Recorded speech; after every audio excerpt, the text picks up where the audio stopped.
Touch yellow tape to open doors. Tapos ng work, lalakad ako ng El Camino. Kukuha na left pawi. Yan na lang. Tapos ganun din yung gagamit ko. So araw-araw, yung kinikita ko sa Old Navy ay kulang pa rin. Doors closing. Kasi gusto ko lang umalis. Hindi po pwedeng hindi ako umalis doon kasi ito, baka tuluyan tayong masiraan ng baitin. Kaya, pasensya na po kayo guys sa buhay ko ngayon. Ngayon lang po ako nakaranas na ganito kayo. Anyway, binusinahan po ako ng matanda na namimintang sa akin. Ang akala siguro niya mag-high din pa ako sa kanya. Binusinahan niya ako nakita niya ako binusinahan. So hindi pa ako huminto. Yun lang po ako sa kanya at patuloy kong naglalakad.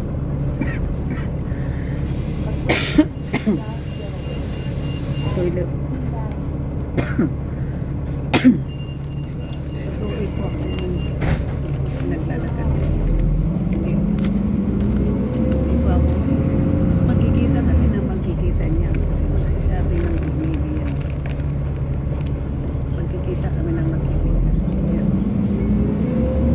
hindi ko po sasabihin sa kanya kung saan niya nakatira ngayon. Pipilitin niya ako kung saan ako na yung nakatira. Sasabihin ko na dito na ako sa Pilipinas. Sa kalsada ako nakatira. Sasabihin ko saan ako. Saan ako nakatira. Kala siguro kasi hindi ako marunong. Nakasarap ako sa kanya. Napakita ko naman na makatayo din ako ng sarili ko pa.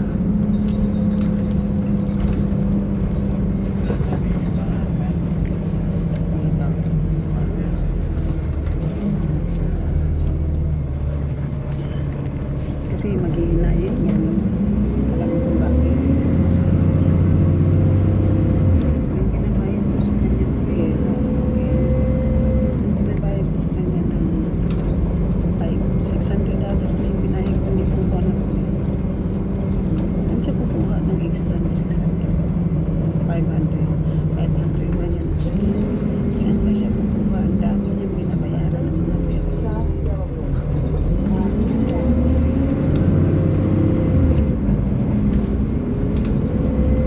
Yung kotse ng anak niya, siya nagpabayad. 350. Yung kanyang internet, 350. Kung ano yan, 700 na. Yung niya, 300. 1,000 na. Binibili pa ng pagkain araw-araw.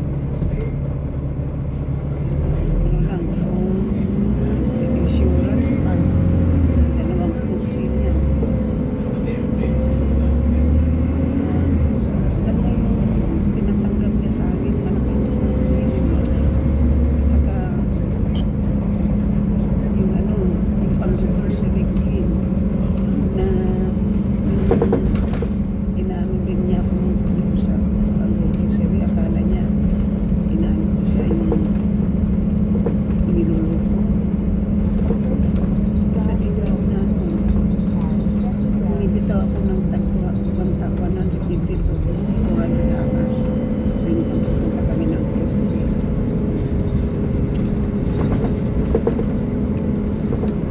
Sa gusto lang yun ha.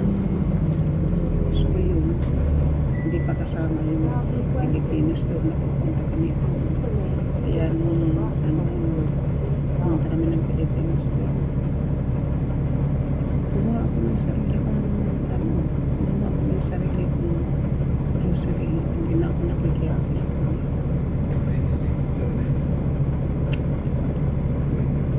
Tapos yung binili ko na binili mong sutang, dinala ko. Hindi ko iniwan. Bakit? Akin naman yung pera. Saka yung binili kong sardinas. Binili ko yun. nakita niya ako, bigla. Huminto siya eh. Huminto siya at saka bumisina. Nawala. Alam mo yung dugo ko, simula nang nalulun ako sa tawagin kong mansion. Sa mansion ko. Mababa na dugo ko, guys. Kasi hindi na ako stress eh.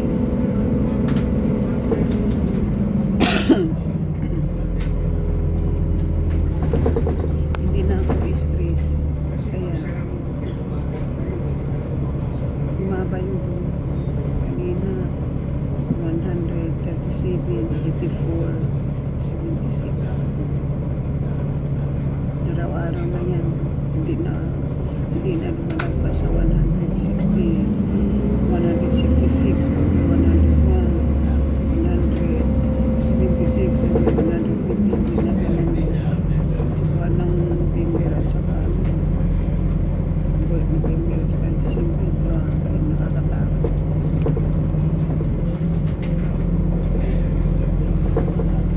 Ngayon guys, hindi na ganyan na.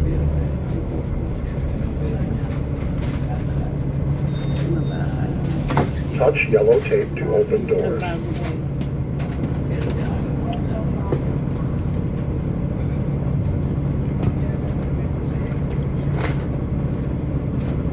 Doors closing. Laki ng pinagbago ko sa sarili ko tungkol sa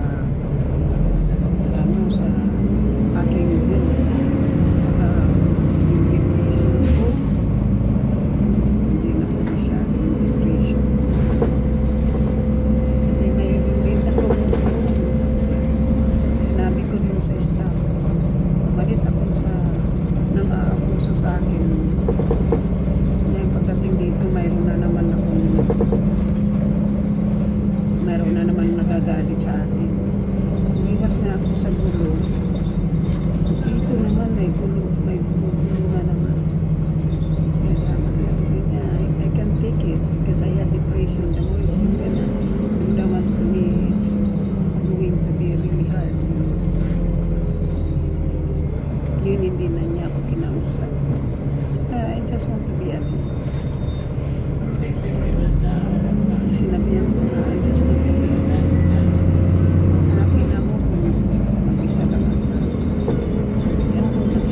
Yung inano ko lang po na kung ano, parang natuwa yung matanda nakita niya ako. Kasi hindi naman talaga ako, alam naman siguro niya na hindi talaga ako gumawa.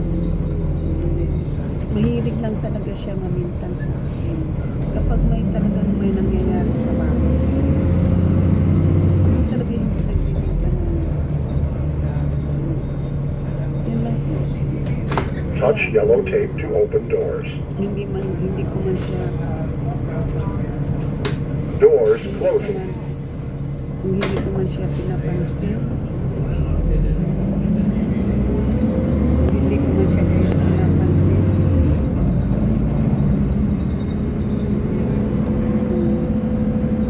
Hindi ko man siya pinapansin. Hindi ko na po yung kasalanan. Kasi talagang gusto ko na lang talagang iwasan. Gusto ko mawala gusto ko mawala talaga yung aking trauma sa pamilintan niya. Nagkasagutan kasi kami. Lalo na kung tumawag pa siya ng pulis sa akin. So, kaya yan po ay isang bangungot sa buhay. Yung tumawag siya sa akin. Yung tumawag siya ng pulis. Hindi naman ako nanggupo. Hindi ko naman siya hinaharas. Hindi lang naman ako tulong. Sinunod ko lang yung tulong ng case manager ko. Kasi humingi ako ng tulong ngayon. Sinabi ko lang doon sa case manager ko na sa kanya na ate, kailangan ko ng sulat galing sa iyo na wala na ako sa iyo dyan. Kasi imbis na mayroong mangyari sa akin, hindi na kayo malilimutan. Hindi ako binigyan. Imbis na bibigyan niya ako, tumawag ng pulis. So, ngayon ko lang naranasan ang pangalawang ano na to. Unang-unang dating ko dito guys. Na pinapapulis din ako. Ito yung ayaw ko na ano. Wala din akong ginagawa noon sa Pilipino kung ano. May nagdala sa akin dito na pinapapulis din ako. Takot ako pag nagsiril na yung mga akala kagabi nga may pulis doon sa shelter. Akala ko nga, hulihin ako. Takot na ako pagdating sa mga pulis na yun. Kasi pinapapulis niya. Umawag sa mga pulis ako.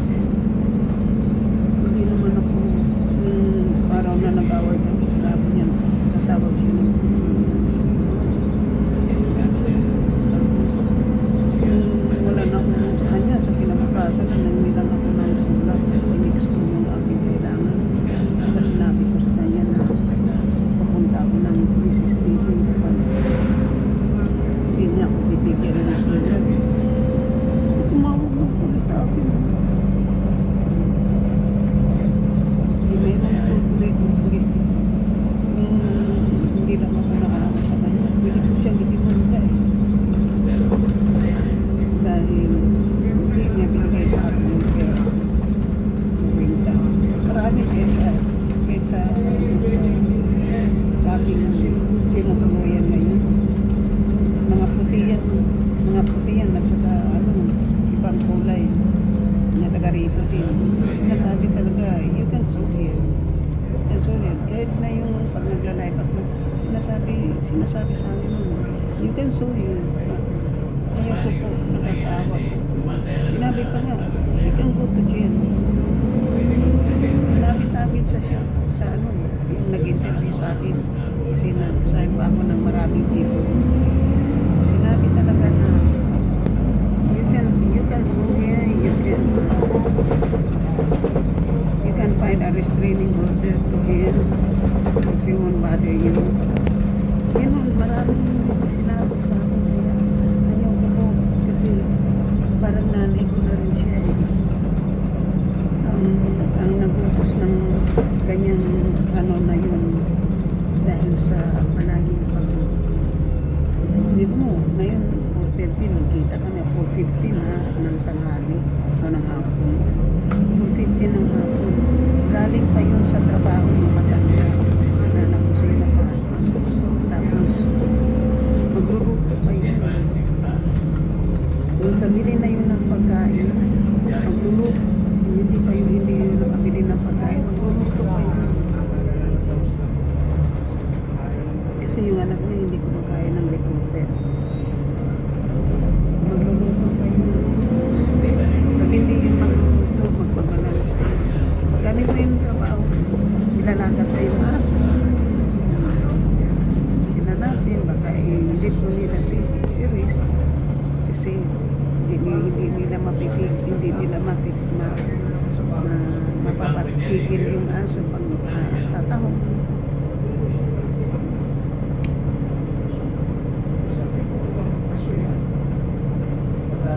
Ang aking sarili gay malaking tulong sa matanda. Malaking tulong yung aking pagtira doon sa kanila. Kahit na tenant ako, kahit na nagbayad ako ng renta. Naglilinis ako ng bahay. Nagluluto din ako sa kaming tatlo. Naglalakad ako ng aso. Tapos kapag tumatahol ang aso, sasabihin, nandiyan na yung anti-edita mo, anti-edita mo. Tumitigil yung aso ngayon. Ngayon wala na akong nakita. Namiss ko yung aso.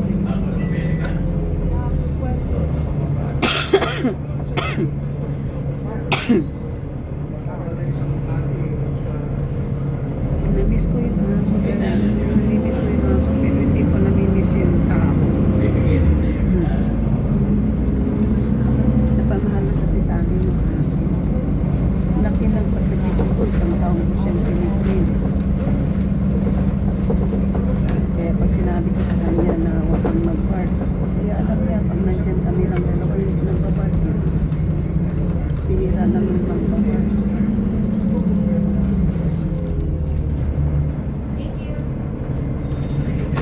Touch you. yellow tape to open doors.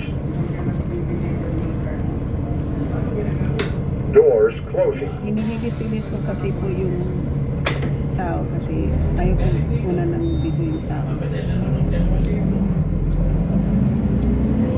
Malaki yung tulong ko guys sa bahay ng matanda.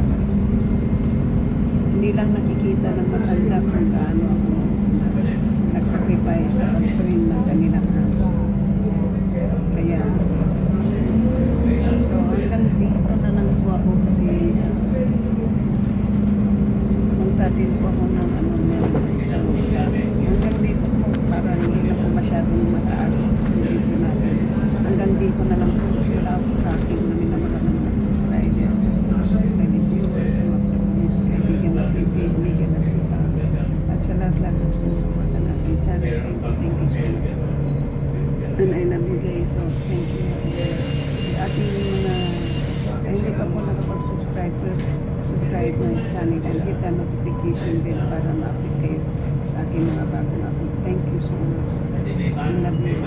Nandito yung matanda. Itong matanda dito, kasama yan. Niya pupunta sa so, thank you. Shoot out.